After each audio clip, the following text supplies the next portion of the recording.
Hello everyone, how are you doing? Satiel here and welcome back with another quick tutorial. In today's I'm gonna show how to resolve when your Windows Store not working or won't open. Go to the start menu and type W is reset and select this option.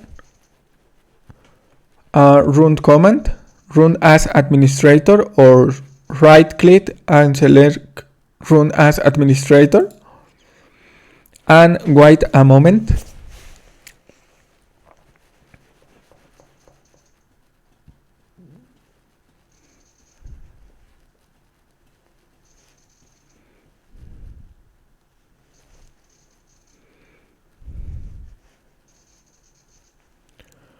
And yeah, so thanks for watching, don't forget to subscribe and see you in the next tutorial.